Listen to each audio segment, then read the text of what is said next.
বিজ্ঞানী আচার্য প্রফুল্লচন্দ্র রায় তাঁর আত্মচরিত জীবনে শুধুমাত্র নিজের এবং নিজের পরিবারের জীবনের কথা লিখেই ক্ষান্ত থাকেননি, বরং সেই অংশটা কম আমরা দেখতে পাচ্ছি। সেই অংশটা কম, নিজের কথা তিনি কম বলেছেন। বেশিরভাগ ক্ষেত্রেই যেটা দেখা যাচ্ছে যে তাঁর সময়ে তার নিজের দেশ ভারতবর্ষ এবং নিজের বাংলা, সমগ্র বাংলার পরিস্থিতি এবং তুলনামূলক আলোচনা করতে গিয়ে সম্পূর্ণ পৃথিবীর বিভিন্ন দেশ, ইউরোপ, আমেরিকা, জাপান, এই সমস্ত দেশগুলির অর্থনৈতিক অবস্থা, রাজনৈতিক অবস্থা, সামাজিক অবস্থার কথা অল্প অল্প করে আলোচনা করেছেন। মুখ্যত আলোচনা করেছেন তিনি ভারতের কথা এবং প্রধানত আলোচনা করেছেন একদম বেশি পরিমাণে, যেটাতে গুরুত্ব দিয়েছেন সেটা হচ্ছে বাংলার কথা, বাংলার অর্থনীতি, বাংলার রাজনীতি, মানুষের বাংলার শিক্ষা, বাংলার ছাত্রছাত্রীদের অবস্থা, এই সমস্ত সামগ্রিক একটা ব্যাপৃত আলোচনা তিনি তার আত্মচরিত গ্রন্থের মধ্যে করেছেন। আমরা আগের অধ্যায়ে চতুর্বিংশ পরিচ্ছেদে দেখেছি তিনি কিভাবে তৎকালীন বাংলায় যে কৃষিজ ফসলগুলো, যেমন ধান, আখ, পাট, এগুলো একদিকে, অন্যদিকে কিভাবে গ্রামের মেয়েরা হাঁস, মুরগি ইত্যাদি প্রতিপালন করত এবং কিভাবে গো সম্পদ এবং তার থেকে যে প্রাপ্ত দুধ এবং দুগ্ধজাত অন্যান্য সামগ্রী তৈরি এবং ওই ধানকে কেন্দ্র করে শিল্প, আখকে কেন্দ্র করে চিনি শিল্প, আখ এবং খেজুরের রস থেকেও প্রথমে চিনি তৈরির কথা তিনি বলেছেন। পরবর্তীকালে পাটকে কেন্দ্র করে যে ব্যাপক পাট শিল্প, বিস্তৃত পাট শিল্প, বয়ন শিল্পের কথা তারও আগের অধ্যায়ে তিনি বিস্তৃতভাবে আলোচনা করেছেন। চরকা এবং তাঁতে কিভাবে গ্রাম বাংলার অর্থনীতিকে ধরে রাখত এবং সেটা কিভাবে আধুনিক শিল্প এবং ইউরোপ তথা বাইরের অন্য দেশের সামগ্রী যখন আমার দেশে ঢুকে পড়ছে এবং তারা কম মূল্যে আমার বাজারকে গ্রাস করে ফেলছে, তখন আমার দেশের হাতে কাজ করা যে কর্মীরা, তাদের যে কাজ, তাদের যে শিল্প, সেগুলো প্রতিযোগিতায় টিকে উঠছে না এবং আস্তে আস্তে আস্তে আস্তে এই শিল্পগুলো সব ধ্বংস হয়ে যাচ্ছে। তার বিস্তৃত বিবরণ তিনি দিয়েছেন। আমরা পঞ্চবিংশ পরিচ্ছেদ থেকে পাঠ শুরু করব। বাংলার 3টি জেলার আর্থিক অবস্থা। এই 3টি জেলার আর্থিক অবস্থার মধ্যে প্রথমত তিনি আলোচনা করেছেন বাঁকুড়া জেলার কথা, এরপরে আলোচনা করেছেন ফরিদপুরের কথা, মনে রাখতে হবে তখন অবিভক্ত বাংলা, এবং তারপরে আলোচনা করেছেন রংপুরের কথা। আমরা সে আলোচনা পর্বে ঢুকব। বাংলার 28টি জেলা আছে, তাহার প্রত্যেকটি জেলার আর্থিক বর্ণনা করিতে গেলে পাঠকদের পক্ষে তাহা প্রীতিকর হইবে না। সেই কারণে আমি বাংলার বিভিন্ন অঞ্চলের 3টি জেলা বাছিয়া লইয়াছি, যথা পশ্চিমবঙ্গে বাঁকুড়া, পূর্ববঙ্গে ফরিদপুর ও উত্তরবঙ্গে রংপুর। এইভাবে কিন্তু তখন কোনো রাজনৈতিক সীমানা নির্দেশিত ছিল না। এটা আলোচনার সুবিধার্থে পশ্চিমবঙ্গ, পূর্ববঙ্গ এবং উত্তরবঙ্গ 3টে এলাকা থেকে 3টে জেলাকে তিনি বেছে নিয়েছেন। তখন মৌখিকভাবে পশ্চিমবঙ্গ, পূর্ববঙ্গ বলা হতো, যেমন এখনও আমরা পশ্চিমবঙ্গের উত্তর দিকটাকে উত্তরবঙ্গ বলি, বাংলাদেশেও হয়তো তারা উপর দিকটাকে উত্তরবঙ্গ বলে, নিচের দিকটাকে দক্ষিণবঙ্গ বলে। সেইভাবে একটা মৌখিক আলোচনার সুবিধার্থে, কথা বলার সুবিধার্থে, চিহ্নিত করার সুবিধার্থে এটা করা হয়ে থাকে। কোনো রাজনৈতিক সীমা কিন্তু ছিল না। এখন যেভাবে পরবর্তীকালে যেভাবে পশ্চিমবঙ্গ এবং পূর্ববঙ্গটি যেভাবে পূর্ব পাকিস্তানে পরিণত হয়েছিল এবং পরবর্তীকালে যেভাবে বাংলাদেশে রূপান্তরিত হয়েছে, সেরকম কোনো রাজনৈতিক সীমা ছিল না। প্রথমে তিনি আসছেন ব্রিটিশ আমলে বাঁকুড়া, বাংলার একটি ধ্বংসপ্রাপ্ত জেলা।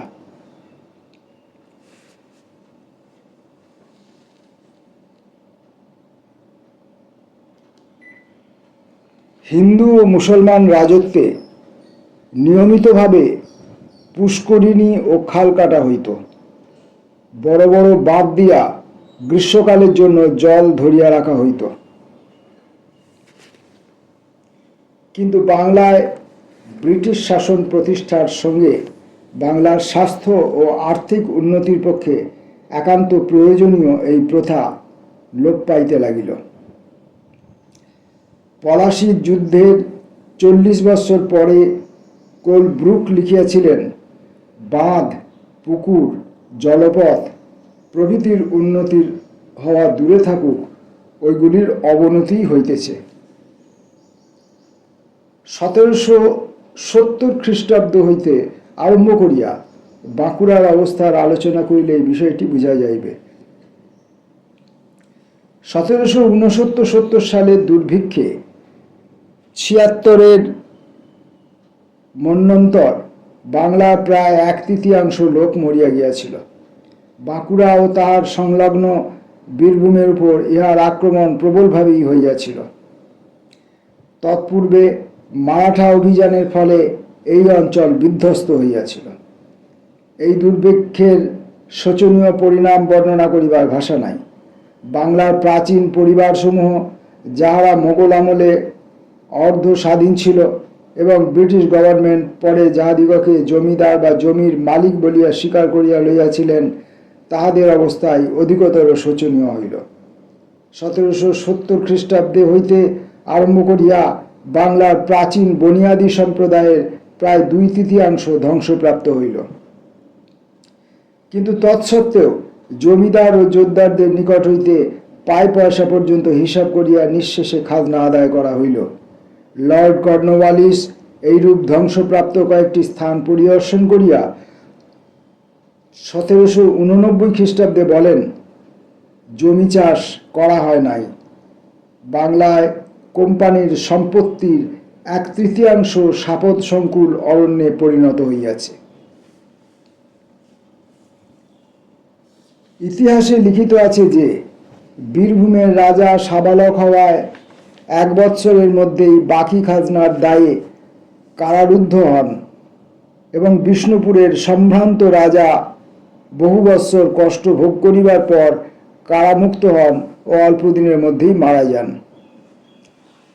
এইখানেই শেষ নয়। বিষ্ণুপুরের রাজার বংশধরেরা ক্রমে ক্রমে নিঃস্ব ও সর্বশান্ত হইয়া যান এবং যে বিশাল রাজ্যের উপরে তারা এককালে প্রভুত্ব করিতেন, তা খণ্ড খণ্ড হইয়া নতুন জমিদারের হস্তে যাইয়া পড়ে। 1806 খ্রিস্টাব্দে বর্ধমানের মহারাজা ইহার একটি বৃহৎ অংশ ক্রয় করেন। 1819 সালে 8 নম্বর রেগুলেশন বিশেষভাবে বর্ধমানের স্বার্থ রক্ষার জন্যই প্রবর্তিত হয় এবং এই রেগুলেশনের ফলে বর্ধমানের মহারাজা চিরস্থায়ী খাজনা বন্দোবস্তে 341টি পত্তনি তালুক ইজারা দেন। পত্তনিদারেরা আবার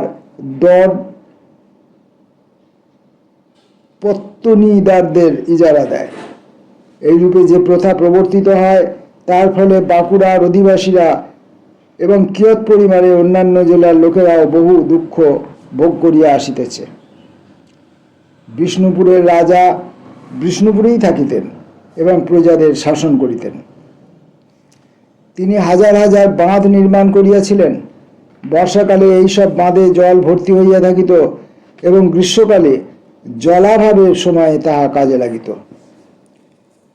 চিরস্থায়ী বন্দোবস্তের ফলে ইস্ট ইন্ডিয়া কোম্পানি সর্বাপেক্ষা বড় প্রবাসী ভূস্বামী হইয়া উঠিলেন। জগতে এইরূপ অস্বাভাবিক দৃষ্টান্ত দেখা যায় নাই। প্রসিদ্ধ যুদ্ধ সূর্যাস্ত আইনের বলে রাজস্ব সংগ্রহ বিষয়ে তাঁহারা নিশ্চিত হইলেন।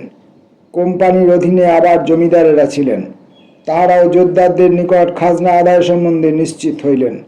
প্রবাদ আছে, যাহা সকলের কাজ তাহা কাহারও কাজ নয়, ভাগের মা গঙ্গা পায় না। সুতরাং যে জলসেচী প্রণালী বহু যত্নে কৌশলে ও দূরদর্শিতার সহিত প্রবর্তিত হইয়াছিল, তাহা উপেক্ষিত ও পরিত্যক্ত হইল। মিস্টার গুরুসদয় দত্ত বাঁকুড়ার ম্যাজিস্ট্রেট ও কালেক্টর রূপে কতগুলি সমবায় সমিতি গঠন করিয়া ওই জেলার কতগুলি পুরাতন বাঁধ সংস্কার করিতে বিশেষ চেষ্টা করিয়াছিলেন। তিনি লিখিয়াছিলেন,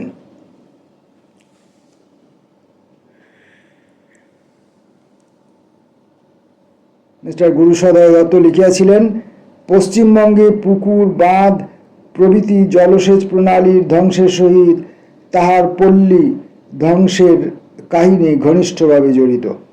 পশ্চিমবঙ্গের যে কোনো জেলায় গেলে দেখা যাইবে, অনাবৃষ্টির পরিণাম হইতে আত্মরক্ষার জন্য জল সঞ্চয় করিয়া রাখিবার উদ্দেশ্যে সেকালের জমিদারেরা অসাধারণ দূরদর্শিতা ও বুদ্ধিমত্তার সহিত অসংখ্য বাঁধ ও পুকুর কাটিয়াছিলেন।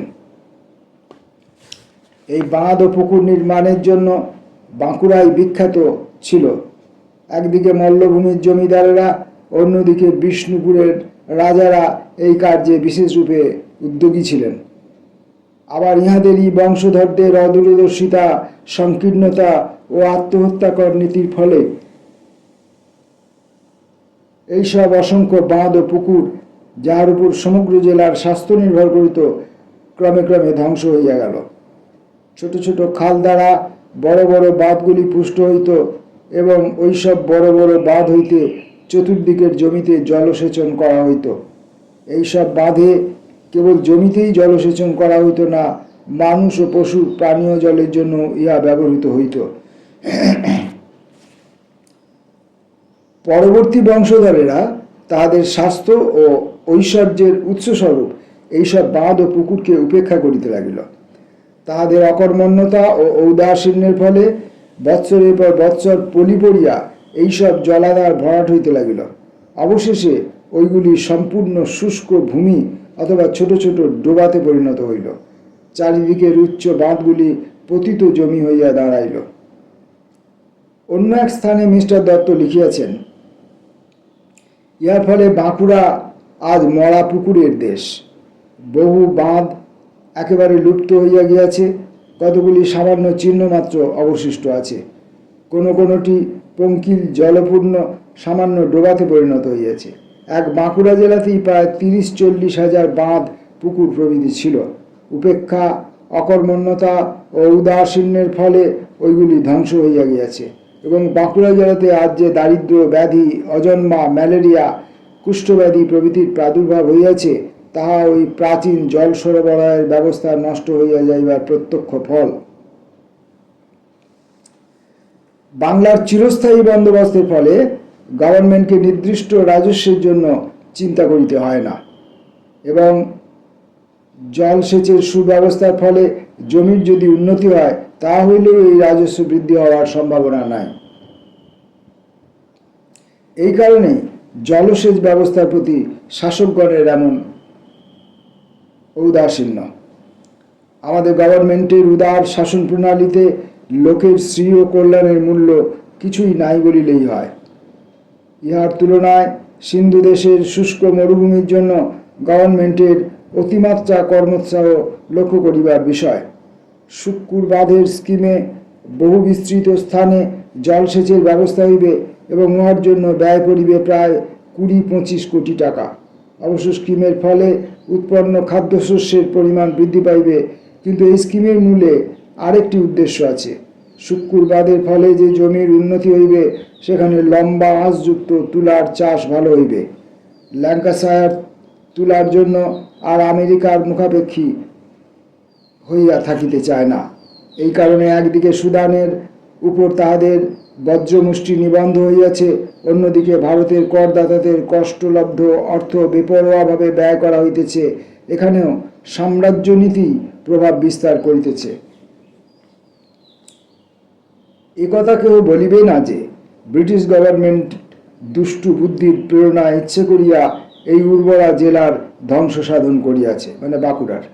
কিন্তু তাহাদের উপেক্ষা ও ঔদাসীন্যই যে ইহার জন্য বহুল পরিমাণে দায়ী, তাহাতে সন্দেহ নাই। মিস্টার দত্ত ব্যাধির মূল নির্ণয় করিতে গিয়া অর্ধপথে থামিয়া গিয়াছেন। একজন ব্যুরোক্রাট হিসাবে স্বভাবতই তিনি এ কার্যে অক্ষমতা প্রদর্শন করিয়াছেন। আমাদের অর্থনৈতিক দুর্গতি ব্রিটিশ সাম্রাজ্যের সঙ্গে সর্বত্রই জড়িত। শ্বেত জাতির দায়িত্ব আমদানি হইবার সঙ্গে সঙ্গে এই সুন্দর বাঁকুড়া জেলা নিশ্চিত রূপে ধ্বংসের পথে গিয়াছে। প্রতিহিংসা পরায়ণ দেবদূতের পক্ষ সঞ্চালনে যেমন চারিদিক শুকাইয়া যায়, ইহাও তেমনি শোচনীয় ব্যাপার। কার্যকারণ সম্বন্ধ এক্ষেত্রে স্পষ্টরূপেই প্রমাণ করা যাইতে পারে। আমেরিকাতে সমবায় প্রণালী যে আশ্চর্যরূপে সুফল প্রসব করিয়াছে, মিস্টার দত্ত তাহার একটি চমৎকার বর্ণনা প্রদান করিয়াছেন। যথা, আমেরিকায় কৃষিকার্যে সমবায় প্রণালীর কার্যকারিতা বর্ণনা করিতে গিয়া হ্যারল্ড পাওয়েল বলিয়াছেন যে 1919 সালে আমেরিকার সমগ্র কর্ষণযোগ্য ভূমির 1,40,00,000 একর, প্রায় 1/3 সমবায় প্রণালীতে কাজ হইয়াছিল। আমার বিশ্বাস, আমেরিকার জলসেচ ব্যবস্থায় সমবায় প্রণালী যেভাবে প্রচলিত হইয়াছে এমন আর কিছুতে নয়। আমেরিকার এই সমবায় প্রণালী পশ্চিমবঙ্গ এবং ভারতের অন্যান্য স্থানের পক্ষে বিশেষভাবে লক্ষ্য করিবার বিষয়। আমেরিকার সমবায় প্রণালী জলহীন মরুভূমিবৎ উটা প্রদেশের উন্নতিকল্পেই প্রথম আরম্ভ হইয়াছিল। পশ্চিমবঙ্গ বিহারের বর্তমান অবস্থার চেয়ে উটা প্রদেশ তখন অধিকতর জলাভাবগ্রস্ত ছিল। সমবায় প্রণালী উটা প্রদেশের উন্নতির মূল কারণ একথা বলা যাইতে পারে। এই প্রণালীতে জলসেচ ব্যবস্থা এখানে যেরূপ সাফল্য লাভ করিয়াছিল, তার ফলে উহা অন্যান্য শিল্পেও অবলম্বিত হয়। ইহার প্রমাণ আমেরিকাতে অসংখ্য সর ও মাখনের ব্যবসা, ফলের ব্যবসা, স্টোর প্রভৃতি সমবায় প্রণালীতে চলিতেছে। মিস্টার দত্ত বাঁকুড়ার অধিবাসীদিগকে মর্মস্পর্শী ভাষায় উটার অধিবাসীদের দৃষ্টান্ত অনুসরণ করিতে বলিয়াছিলেন, কিন্তু তিনি ব্যাধির মূল কারণ দেখাইতে পারেন নাই। এই জায়গায় তিনি পুরাদস্তুর সরকারি কর্মচারী হিসাবে নিজের স্বরূপ প্রকাশ করিয়া ফেলিয়াছেন। তিনি ইচ্ছা করিয়াই ভুলিয়া গিয়াছেন যে উটার অধিবাসীরা অ্যাংলো স্যাক্সন জাতীয়। তাহাদের মধ্যে বহুকাল হইতে স্বায়ত্তশাসন এবং আত্মনির্ভরতার নীতি প্রচলিত আছে। ব্যক্তি স্বাতন্ত্র্যের ভাবও তাহাদের মধ্যে সুদৃঢ়। পক্ষান্তরে ভারতবাসীদের মধ্যে যাহা কিছু স্বায়ত্তশাসনের ভাব ছিল, তাহা বিদেশি শাসনের আমলে প্রাচীন গ্রাম্য পঞ্চায়েত ধ্বংস হইবার সঙ্গে সঙ্গে লোপ পাইয়াছে। চিরস্থায়ী বন্দোবস্ত ও তাহার আধুনিক অসংখ্য জোতদারি বা পত্তনিদারি ও দরজতিদারির ব্যবস্থায় বাঁকুড়ার দুর্ভাগ্য ও বিপত্তির কারণ ইহা আমি দেখিয়াছি। এই অংশ লিখিত হইবার পর আমি স্যার উইলিয়াম উইলকক্সের বই পাঠ করিয়াছি। তিনিও বাংলাদেশের এই দুর্গতির মূল নির্ণয় করিতে গিয়া বলিয়াছেন, আপনাদের ভূমি রাজস্বের চিরস্থায়ী বন্দোবস্ত মূলত কৃষকদের মঙ্গলের জন্যই প্রবর্তিত হইয়াছিল বটে, কিন্তু ইহার ফল অনিষ্টকর হইয়াছে। আপনাদের বংশ পরম্পরাগত সহযোগিতার শক্তি উহাতে নষ্ট হইয়া গিয়াছে, জলসেচ ব্যবস্থা লুপ্ত হইয়াছে এবং ম্যালেরিয়া ও দারিদ্র্যের আবির্ভাব হইয়াছে। The restoration of ancient irrigation of Bengal. এই বিশেষজ্ঞ ব্যক্তি আরও বলিয়াছেন, বাংলাদেশ এতকাল ধরিয়া সমগ্র ভারতের সাধারণ তহবিলে লক্ষ লক্ষ টাকা যোগাইয়াছে, কিন্তু পূর্ব ও পশ্চিমবঙ্গ, বাংলার এই দুই অংশই এই 150 বৎসর ধরিয়া গভর্নমেন্টের রাজধানী থাকা সত্ত্বেও অধিকতর দারিদ্র্যপীড়িত ও অস্বাস্থ্যকর হইয়া উঠিয়াছে। ভারতে একটা প্রবাদ আছে, প্রদীপের নিচেই অন্ধকার। এক্ষেত্রে তাহা বিশেষভাবে খাটে। এদেশে জলসেচের প্রয়োজনীয়তা এবং অধিবাসীদের জন্য স্বল্প ব্যয়ে প্রচুর জল সরবরাহের উপযোগিতা মুসলমান শাসকেরা বুঝিতে পারিয়াছিলেন। আরেকজন ইংরেজ লেখক তাহাদের সম্বন্ধে লিখিয়াছেন, কোন নিরপেক্ষ ঐতিহাসিক কি অস্বীকার করিতে পারেন যে 1400 শতাব্দীর পাঠান শাসকেরা ইংরাজ আমলের বণিক রাজগণের অপেক্ষা অধিকতর দূরদর্শী, উদারনীতিক, লোকহিতপ্রবণ এবং প্রজাদের প্রীতি ও শ্রদ্ধার পাত্র ছিল? বণিক রাজগণ আত্মপ্রশংসাতেই তৃপ্ত, প্রজাদের উন্নতিকর কোনো ব্যবস্থার প্রতি তাহাদের উদাসীন এমনকি তৎসম্বন্ধে অবজ্ঞার ভাবই পোষণ করিয়াছেন, এবং তাহাদের চোখের সম্মুখে যে অপূর্ব সভ্যতা ও শিল্পৈশ্বর্য ক্রমে ক্রমে নষ্ট হইয়া গিয়াছে, সেজন্য তাহারা বিন্দুমাত্র লজ্জা অনুভব করেন নাই।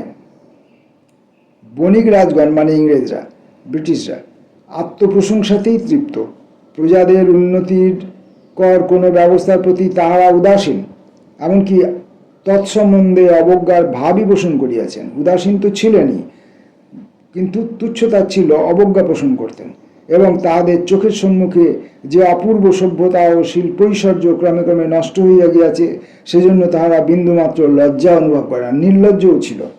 সেই প্রাচীন সভ্যতার প্রতি স্মৃতিচিহ্ন এখনও বর্তমান রহিয়াছে। কিরূপে তাহার জলসেচের ব্যবস্থা করিয়া শুষ্ক মরুভূমিবৎ স্থানসমূহকেও পৃথিবীর অন্যতম উর্বর ও ঐশ্বর্যশালী প্রদেশে পরিণত করিয়াছিল, তাহার প্রমাণ এখনও আছে। যাহারা নিরপেক্ষ ও ধীরভাবে ভারতের বর্তমান জনহিতকর কার্যাবলী পরীক্ষা করিবেন, তাহারাই স্বীকার করিতে বাধ্য হইবেন যে ভারতের লক্ষ লক্ষ লোকের পক্ষে পাঠান ফিরোজের 39 বৎসরের শাসনকাল ইস্ট ইন্ডিয়া কোম্পানির 1 শতাব্দী ব্যাপী শাসনকাল অপেক্ষা অধিকতর কল্যাণকর ছিল। এই শতাব্দীকাল বলিতে গেলে ভারতের পক্ষে সম্পূর্ণ অপব্যয় স্বরূপ হইয়াছে। 1929 15 জুনের ওয়েলফেয়ারে বিডি বসু কর্তৃক উদ্ধৃত একখানি সরকারি দলিলে লিখিত আছে, সুলতান অত্যন্ত জলাভাব দেখিয়া মহানুভবতার সঙ্গে হিসার, ফিরোজা এবং ফতেহাবাদ শহরে জল সরবরাহের ব্যবস্থা করিবার সংকল্প করিলেন। তিনি যমুনা ও শতদ্রু এই দুই নদী হইতে 2টি জলপ্রবাহ শহরে আনিলেন। যমুনাগত জল প্রবাহের নাম রাজিওয়া, অন্যটির নাম আলমখানি। এই 2টি জলপ্রবাহই কর্নালের নিকট দিয়ে আসিয়াছিল এবং 80 ক্রোশ চলিবার পর একটি খাল দিয়া হিসার শহরে জল যোগাইয়াছিল। ইহার পূর্বে চৈত্রের ফসল নষ্ট হইত, কেননা জল ব্যতীত গম জন্মিতে পারে না। খাল কাটিবার পর ফসল ভালো হইতে লাগিল। আরও বহু জলপ্রবাহ এই শহরে আনিবার ব্যবস্থা হইল, এবং ফলে এই অঞ্চলের 80-90 ক্রোশব্যাপী স্থান কর্ষণযোগ্য হইয়া উঠিল।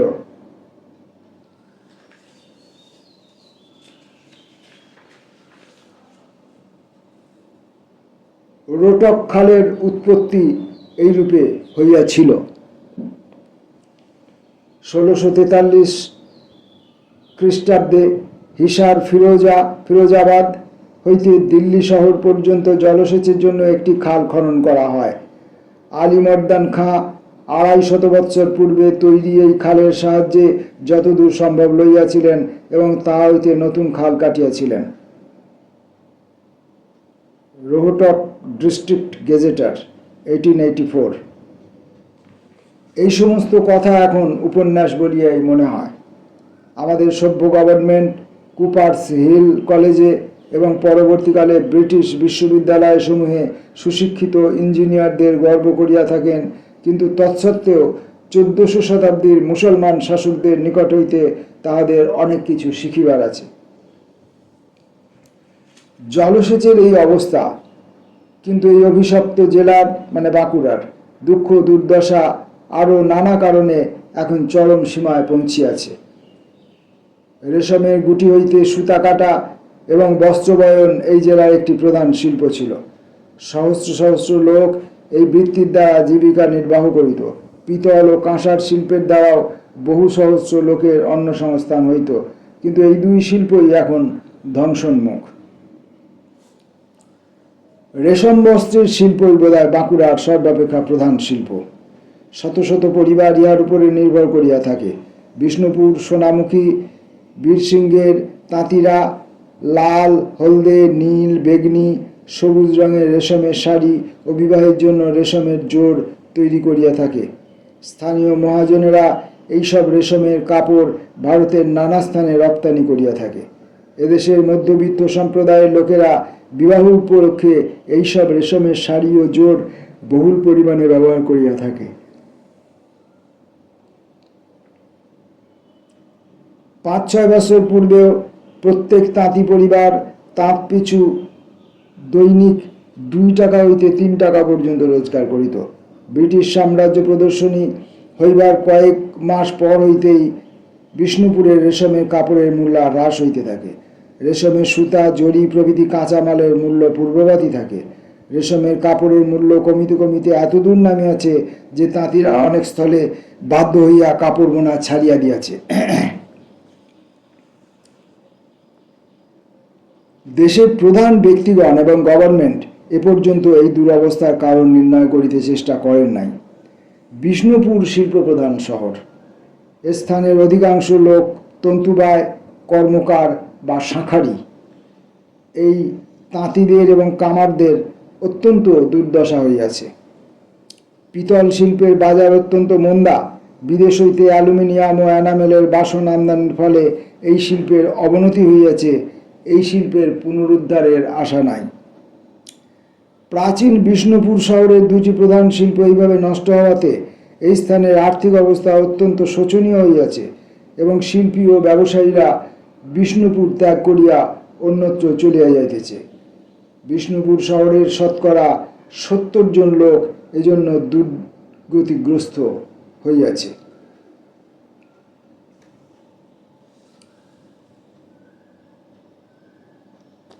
আরও বাকি দুটি জেলার তৎকালীন অবস্থা কীরকম ছিল সেটাও লেখক লিখেছেন। আমি আগেই বলেছি ফরিদপুর এবং রংপুর, কিন্তু আজকের ভিডিওতে আমরা এই বাঁকুড়া জেলার অবস্থা বর্ণনা করে বা সেই সম্পর্কে জ্ঞাত হয়েই আমরা আজকের ভিডিও শেষ করছি। পরের দিনে আসবো ফরিদপুর এবং রংপুর নিয়ে। নমস্কার।